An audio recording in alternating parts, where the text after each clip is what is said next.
Welcome to special analysis. నేను రమ్మ మండవ. ఈరోజు అనాలిసిస్లో భాగంగా మనం తీసుకోబోతున్న టాపిక్ ఏంటంటే, ఈరోజు ఆ టైటిల్ చూస్తే మీరు దట్ ఈజ్ లోకేష్ చెప్పాడంటే చేస్తాడంతే పోస్ట్ జాబితాలో ఏపీ అని చెప్పేసి నేను టైటిల్ పెడతాం జరిగింది. ఆ అంశం గురించి మనం ఇక్కడ మాట్లాడే ప్రయత్నం చేద్దాం. ఇక్కడ చూసినట్టయితే లేటెస్ట్గా ఏపీకి సంబంధించి పెట్టుబడుల విషయంలో ఒక గుడ్ న్యూస్ ఏంటంటే, ప్రఖ్యాత ఫోర్బ్స్ మ్యాగజైన్ ఏదైతే ఉందో ఆ మ్యాగజైన్ కొన్ని కీలకమైన అంశాల మీద ఏపీని దాంట్లో ఆ ఫోర్బ్స్ మ్యాగజైన్లో కోట్ చేసే ప్రయత్నం చేసింది. అత్యధికంగా పెట్టుబడులను ఆకర్షించే రాష్ట్రాల్లో ఈరోజు ముందుంది ఏపీ అనేది చాలా క్లారిటీగా ఫోర్బ్స్ దాంట్లో పెట్టే ప్రయత్నం చేసింది. సో ఇది ఏదైతే ఇది వైరల్ అయిందో అటు మొత్తం మీడియా, నేషనల్ మీడియా కూడా దీన్ని క్యారీ చేసే ప్రయత్నం చేశాయి. సో ఏపీని నిజంగానే అగ్రస్థానంలో పెట్టే ప్రయత్నం జరుగుతోంది అని చెప్పేసి మీడియా కూడా అటు చాలా పాజిటివ్‌గా దీని మీద స్పందించడం జరిగింది. ఇంక్లూడింగ్ ప్రింట్ మీడియా కూడా. ఈ క్రమంలోనే లోకేష్ ఒక ట్వీట్ చేశారు. ఇదే కదా స్పీడ్ ఆఫ్ డూయింగ్ బిజినెస్ అంటే అని చెప్పేసి లోకేష్ ట్వీట్ చేయడం జరిగింది.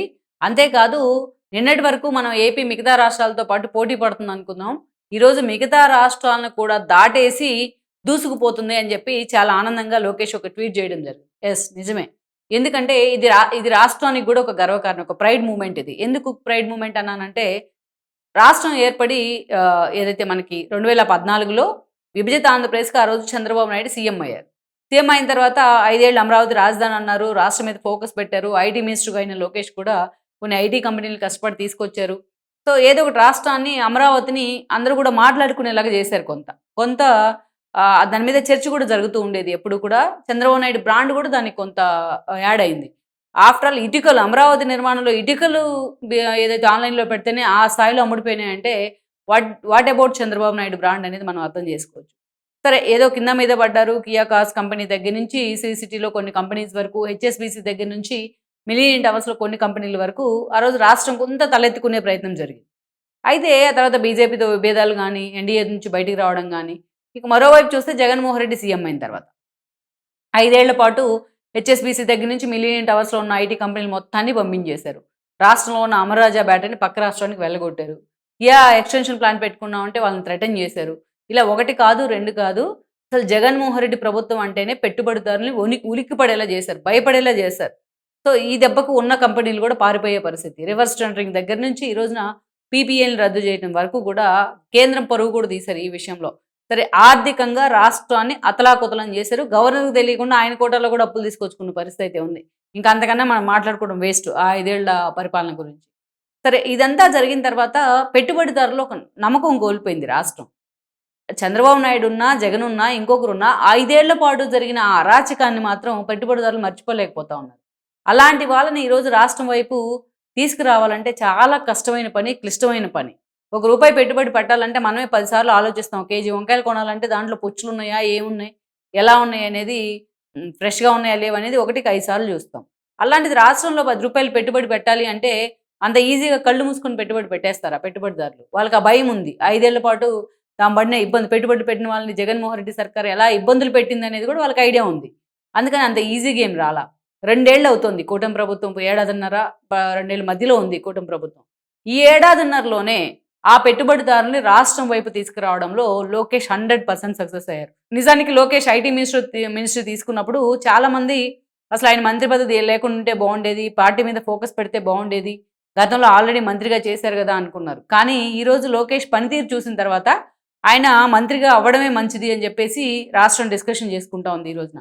ఇక్కడ చూస్తే లోకేష్ ఈరోజు ఐటీ అండ్ విద్యాశాఖ అండ్ హెచ్ఆర్డీ మినిస్టర్‌గా కూడా ఉన్నారు ఆయన. హ్యూమన్ రిసోర్స్ డెవలప్‌మెంట్ మినిస్ట్రీ కూడా ఉన్నారు. అయితే లోకేష్ డే 1 నుంచి కూడా రాష్ట్రం మీద ఫోకస్ పెట్టిన తీరు. గతంలో మనం ఈజ్ ఆఫ్ డూయింగ్ బిజినెస్ గురించి మాట్లాడుకునేవాళ్ళం. దాని అర్థం మార్చేశారు లోకేష్ ఈ రోజున. మార్చి దాన్ని స్పీడ్ ఆఫ్ డూయింగ్ బిజినెస్ అంటూ మిగతా రాష్ట్రాలతో పాటు పోటీ పడడం స్టార్ట్ చేశారు. ఈ పోటీ పడే క్రమంలోనే పాపం అటు తమిళనాడు నుంచి, ఇటు కర్ణాటక నుంచి తలవంపులు కూడా తెచ్చుకున్నారాయన. ఆఖరికి లోకేష్‌ని క్రిటిసైజ్ చేస్తూ కర్ణాటక నుంచి ఏ స్థాయిలో రియాక్షన్ వచ్చిందో మనం చూసాం. కర్ణాటకలో ఎమ్యూనిటీస్ బాగలేవు, రోడ్లు బాలేవు అని అక్కడ పారిశ్రామికవేత్తలు మాట్లాడిన దానికి లోకేష్ మద్దతు తెలిపితే, అవసరమైతే మా రాష్ట్రంలో పెట్టుబడులు పెట్టండి అంటే లోకేష్‌ని, రాష్ట్రాన్ని పారాసైట్ అంటూ కూడా కర్ణాటక మంత్రులు మాట్లాడడం జరిగింది. అలా కర్ణాటకతో ఒక ఏపీతో ఒక వార్ డిక్లేర్ చేసినట్టు వాళ్ళు లోకేష్‌ని టార్గెట్ చేశారు. ఇక ఈ ఈ టార్గెట్ మొత్తాన్ని తీసుకుంటూనే రాష్ట్రాన్ని నిజంగానే అందరూ కూడా తలెత్తుకునేలా లోకేష్ చేయడంలో, కొంతవరకు తీసుకురావడంలో లోకేష్ 100% సక్సెస్ అయ్యారనుకోవచ్చు. ఎందుకంటున్నాను అంటే ఇక్కడ కీలకమైన అంశం ఏంటంటే ఇంత చర్చ జరుగుతూ ఉంది. కర్ణాటకలో నెగోషియేషన్ జరుగుతూ ఉన్న సమయంలోనే రాష్ట్రానికి గూగుల్ డేటా సెంటర్ వచ్చింది. ఏదైతే పవర్ కన్జంప్షన్ దగ్గర నుంచి, ల్యాండ్ కేటాయింపుల దగ్గర నుంచి, అదేవిధంగా వాటర్ కన్జంప్షన్ వరకు వైఎస్ఆర్సీపీ దీన్ని బొంబార్డ్ చేసే ప్రయత్నం చేసింది. అయినా సరే సుందర్ పిచాయ్ లాంటి వాళ్ళు, అది ఇన్ఫోసిస్లో కీ పొజిషన్లో పనిచేసిన మోహన్ దాస్ పాయ్ లాంటి వాళ్ళు చాలా క్లారిటీగా చెప్పారు. గూగుల్ డేటా సెంటర్కి సంబంధించి మొత్తం గ్రౌండ్ అయితే మొత్తం. సో ఏపీ రూపురేఖలు, వైజాగ్ రూపురేఖలు మారబోతున్నాయని చెప్పి వాళ్ళు చెప్పడం జరిగింది. ఇక జగన్మోహన్ రెడ్డి వచ్చి అది నాదే, Adani data centre, Google data centre ఒకటని ఏదో బసిబూసి మారేడుగా చేశారు. కానీ అది జనం నమ్మల. గోడౌన్ అన్న వైఎస్ఆర్సీపీ కూడా ఈ దెబ్బకి నోర్లు మూతపడ్డాయి. సో గూగుల్ డేటా సెంటర్ వస్తే అది ఒకటే కాదు కదా, దాని ఏ డేటా ఆధారంగా ఎన్నో సమస్యలు వచ్చే అవకాశం ఉంటుంది దానికి మిక్స్డ్గా. సో అది కూడా అవగాహన లేకుండా వైసీపీ టార్గెట్ చేసే ప్రయత్నం చేసింది. ఆ తర్వాత చూస్తే అది అయిపోయిన ఒక 2 నెలల్లోనే, ఒక నెల కూడా కాదు, 2 నెలలు కూడా కాదు, సిఐ సదస్సు జరిగింది. సిఐ సదస్సు కంటే ముందు లోకేష్ ఆస్ట్రేలియా వెళ్ళొచ్చారు పెట్టుబడుల కోసం. ఎంతోమందిని ఆహ్వానించడం జరిగింది. ఈవెన్ లండన్ వెళ్ళారు, అమెరికా వెళ్ళారు. ఏవి చంద్రబాబు నాయుడు కూడా వెళ్ళడం జరిగింది. లండన్ వెళ్ళారు ఆయన, యుఎస్ కూడా వెళ్ళడం జరిగింది. ఇలా సిఐ సదస్సు కోసం పెట్టుబడిదారుల్ని ఆకర్షించడానికి, వాళ్ళని ఆహ్వానించడానికి స్వయంగా తండ్రి కొడుకులు ఇద్దరు పోటీ పడ్డారు ఆ విషయంలో. చంద్రబాబు నాయుడు కంటే ఆయనే ఒక బ్రాండ్ అని చెప్పుకుంటాం, ఆయనే చాలా కష్టపడతారనుకుంటాం. గతంలో మనం చూస్తే ఉమ్మడి రాష్ట్రానికి ఒక హైటెక్ సిటీ కానీ, ఒక సైబరాబాద్ నిర్మాణం కానీ, ఒక ఐబిఎం కానీ, ఒక ఇన్ఫోసిస్ కానీ, అదేవిధంగా హైదరాబాద్కి ఇన్ఫోసిస్ ఎలాగో ఏపీకి ఒక గూగుల్ డేటా సెంటర్ అలాగనే చర్చ కూడా జరుగుతున్న సమయంలో సిఐఏ సదస్సును చాలా పర్ఫెక్ట్గా లాంచ్ చేశారు లోకేష్. ఆల్మోస్ట్ ఆయన వారం రోజుల పాటు వైజాగ్లోనే ఉండి దగ్గరుండి మరి ఆ సిఐఏ సదస్సుని పూర్తి స్థాయిలో సక్సెస్ చేశారు. అక్కడికి వచ్చిన ఇన్వెస్టర్స్ కూడా ప్రభుత్వం మీద ఒక నమ్మకాన్ని క్రియేట్ చేయగలిగారు ఇన్వెస్టర్స్కి.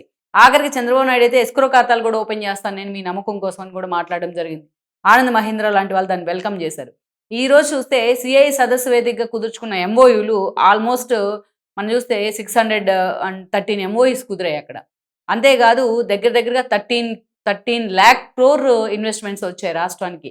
లోకేష్ పెట్టుకున్నారు టార్గెట్ 120 trillion అని చెప్తా ఉన్నారు. ఆల్మోస్ట్ ఈ ఎంఓయూలన్నీ కూడా గ్రౌండ్ అవుతాయి. సగం గ్రౌండ్ అయినా సరే కనీసం ఒక 50% ఎంఓయూస్ పూర్తి స్థాయిలో గ్రౌండ్ అయితే నిజంగానే రాష్ట్రం రూపురేఖలు మారిపోయే అవకాశం ఉంటుంది. అంతేకాదు దాదాపు 8 lakhs జాబ్స్ కూడా వస్తాయి ఈ ఎంఓయూల ద్వారా అని చెప్పి అటు ప్రభుత్వం నుంచి అధికారికంగా ఒక ప్రకటన కూడా వచ్చింది. సిఐ సదస్సు పూర్తయిన తర్వాత లోకేష్ కూడా ప్రెస్ మీట్ పెడతాం జరిగింది. ఇది మర్చిపోకముందే ఒకవైపు గూగుల్ డేటా సెంటర్, ఒకవైపు సిఐ సదస్సు మర్చిపోకముందే ఇంకొక అంశం జరిగింది ఏంటంటే వైజాగ్ వేదికగా అటు భీమిలీ కాన్స్టిట్యున్సీ పరిధిలో భూమి పూజ చేశారు. ఏదైతే కాగ్నిజెంట్కి, అదేవిధంగా చూసినట్లయితే సత్వా లాంటి కంపెనీస్కి, ఇంకొన్ని ఐటీ కంపెనీస్కి కూడా. సో ఇక్కడ లోకేష్ చాలా ఎమోషనల్గా మాట్లాడారు ఆ రోజున. ఇది నా జీవితంలో మర్చిపోలేని రోజు. కాగ్నిజెంట్ లాంటి కంపెనీలు వచ్చి ఇక్కడ తమ క్యాంపస్కి చేయడం, ట్రైనీ క్యాంపస్ని పూర్తి స్థాయిలో ఎస్టాబ్లిష్ చేయడం, మళ్ళీ త్వరలోనే పూర్తి స్థాయి శాశ్వత నిర్మాణానికి కూడా భూమి పూజ జరగడం. ఇది నేను వెల్కమ్ చేస్తూ ఉన్నాను. నా లైఫ్లోనే ఇది ఒక మెమొరబుల్ డేగా మిగిలిపోతుందంటూ కూడా ఆయన చాలా ఎమోషనల్ కూడా కావడం జరిగింది. ఇక ఒకరిని చూసిన ఒకరిని తర్వాత ఈరోజు రాష్ట్రానికి పెట్టుబడి, అదేవిధంగా లెదర్ షూ కంపెనీ ఏదైతే కుప్పానికి, తమిళనాడులో ఎంఓఈ చేసుకుని కూడా కుప్పానికి వస్తున్న పరిస్థితి ఉంది. ఏదైతే అడిడాస్ లాంటి వాటి మదర్ కంపెనీ. సో మనం చూస్తే రాష్ట్రానికి పెట్టుబడులు ఎందుకు వస్తాయి? చంద్రబాబు నాయుడు మొహం చూసి పెట్టుబడులు వస్తాయా? జగన్మోహన్ రెడ్డి ఎప్పుడు లోకేష్ మొహం చూసి పెట్టుబడులు వస్తాయా? వాళ్ళ మొహాలు చూసి రారు, వాళ్ళ బ్రాండ్ చూసి వస్తాయి. జగన్మోహన్ రెడ్డి మొహం చూస్తే పారిపోతాయి. ఈరోజు ఫోర్బ్స్ మ్యాగజైన్ని ఎవరు కూడా మ్యానిపులేట్ చేయలేరు. ఫోర్బ్స్ మ్యాగజైన్ మొత్తం దేశం మొత్తం మీద కూడా అన్ని రాష్ట్రాల పెర్ఫార్మెన్స్ను, బిజినెస్ యాంగిల్లో అన్ని విషయాల్లో వాళ్ళు డేటా తీసుకుంటారు. డేటా తీసుకున్న తర్వాతే మొత్తం అన్ని సరిచూసుకున్న తర్వాతే వివరాలన్నీ కూడా పొందుపరిచి ఒక ఆర్టికల్ ప్రచురిస్తారు. మరి అలాంటి మ్యాగజైన్ కూడా ఈరోజు ఏపీని తీసుకెళ్లి అత్యున్నత స్థానంలో పెట్టింది. అది కూడా ఏదైతే బిజినెస్ని, పెట్టుబడిదారులని ఆకర్షించే విషయంలో ఏపీ ఫస్ట్ ప్లేస్లో ఉంది అని చెప్పి చాలా కేటగిరీలుగా ఇచ్చిన పరిస్థితి అయితే ఉంది. ఇది రాష్ట్రానికి నిజంగా ఇది ఒక మంచి ప్రైడ్ మూమెంటే కదా, మంచి గొప్ప మూమెంటే కదా. దీన్ని కూడా వైఎస్ఆర్సీపీ సైకో బ్యాచ్ ఎవరైతే ఉన్నారో, సోషల్ మీడియా సైకో బ్యాచ్, దీన్ని కూడా చాలా నెగిటివ్ ఇంపాక్ట్ కలిగజేసే ప్రయత్నం చేస్తుంది. లోకేష్ చేసిన కామెంట్ కూడా ఇంతే, దాని మీద కూడా ఇంతే వైల్డ్గా రియాక్ట్ అవుతూ ఉన్నారు. సో ఇది నిజంగానే లోకేష్ కష్టపడుతున్న తీరుకి ఒక నిదర్శనం అనుకోవాలి. నిజంగా ప్రైడ్ మూమెంట్ ఇది, అటు ప్రభుత్వానికే కాదు ఇటు రాష్ట్ర ప్రజలకు కూడా.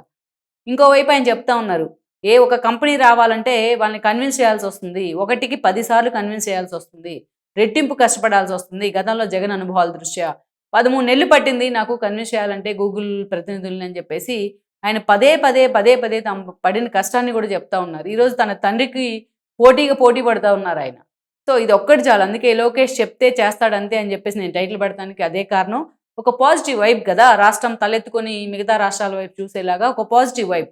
నిన్న మొన్న పుట్టిన రాష్ట్రం, పుట్టిన కొత్తలోనే ఎన్నో ఒడిదుడుకులు ఎదుర్కొన్న రాష్ట్రం. నిజానికి ఆ రోజు తెలంగాణ అడిగితే ఏపీని ఇచ్చారు కేంద్రం. ఆ రోజు ఆ ఒడిదుడుకులు ఎదుర్కొంటూ అన్ని దెబ్బలు తింటూ కూడా ఈరోజు అలా తలెత్తుకొని చూస్తుందంటే ఒక మంచి అడ్మినిస్ట్రేటర్ సీఎంలుగా ఉంటేనో, మంత్రులుగా ఉంటేనో, రాష్ట్రం మీద ఆ స్థానంలో కూర్చుంటేనో, ఆ సీట్లో ఆ పవర్‌తో ఏం చేయగలరు? ఆ పవరు తలుచుకుంటే ఎలా రాష్ట్రాన్ని గాడిలో పెట్టగలదనడానికి ఇదొక లైవ్ ఎగ్జాంపుల్ అనుకో. Please share, like and subscribe R24 Telugu YouTube channel.